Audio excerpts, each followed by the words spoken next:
महिला वोटर्स में इस बार मध्य प्रदेश में खास तौर पर अगर आप देखें तो एक राइज है लगभग 3-4% का, और ज़्यादा वोट लगभग 46% वोट्स महिलाओं का 50% के बीच में 46 to 50 बीजेपी को गया है और 6-7% पीछे कांग्रेस है। महिलाओं का वोट बीजेपी को क्या जिता रहा है? क्या वो डिसाइसिव है? नारी शक्ति वंदन अधिनियम के साथ क्या एक मार्ग बनाया गया है? लाडली बहना स्कीम्स, इन सब की काट कैसे मिलेगी? देखिए, एनसीआरबी के आंकड़े अगर हम देख लें तो सबसे ज़्यादा अन्याय महिलाओं के ऊपर हो रहा है, चाहे वो मध्य प्रदेश हो चाहे उत्तर प्रदेश हो।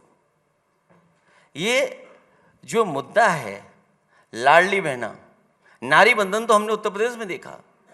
डायल 100 की बेटियों को आधी रात जब बारिश हो गई तो बाथरूम में बंद कर दिया, उन पे जो कंबल थे, कपड़े थे, वो छीन करके ले गए। ये नारी बंधन है इनका। और आज लखनऊ की राजधानी में जहां ये जीरो टॉलरेंस की बात करते हैं, वो जीरो है कानून व्यवस्था, जीरो व्यवस्था है। आज एक बेटी के साथ क्या हुआ?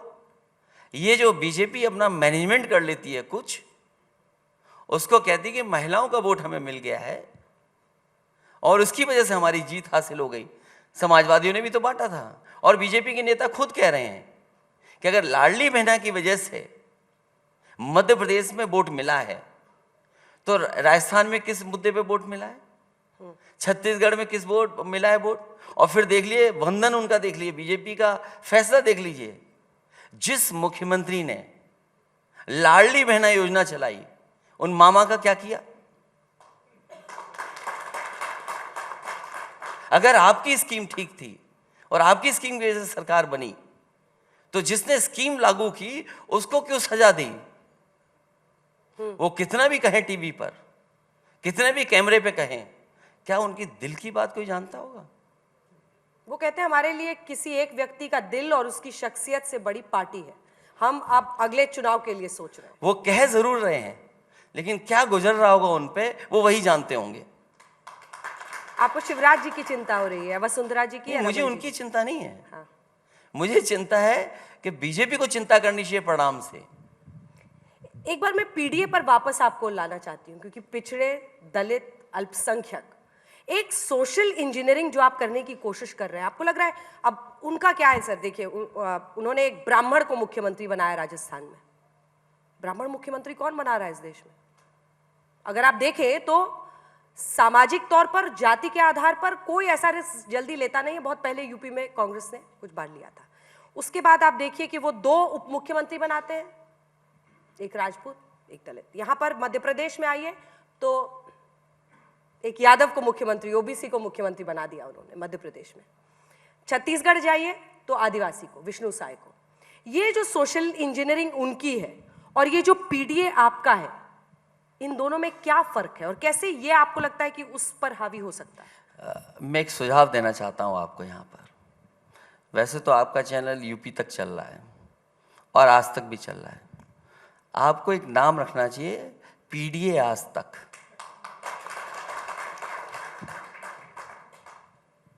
आप बात नहीं समझे, उस बात को जाति के आधार पर मत सोचिए आप।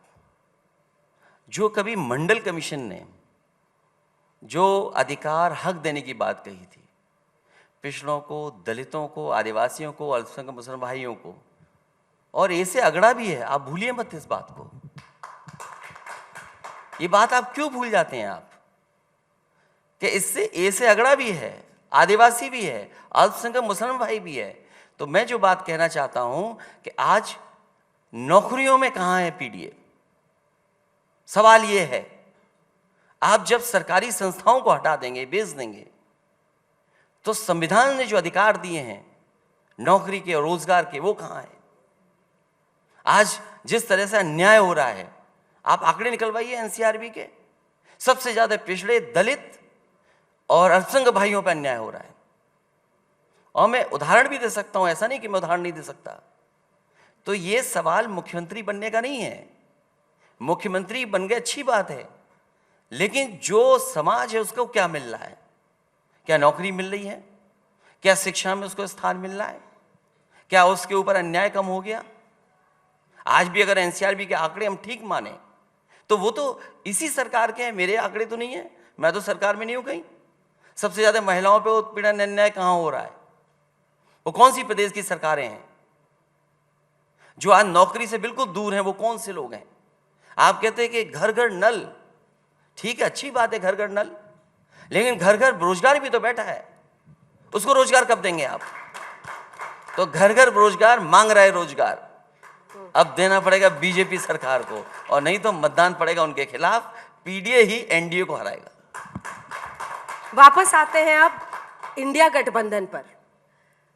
अगर आज आपसे मैं एक सिंपल सा सवाल पूछूं कि आप इंडिया गठबंधन में जब तमाम क्षेत्रीय दल हैं, आप कांग्रेस पर कितना दाव लगाने को तैयार हैं?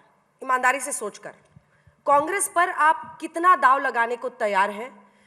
80 सीटें यूपी की आप कह रहे हैं कि उनसे उनको हटाना है बीजेपी को, कितनी सीटें देंगे? कोई दाव नहीं।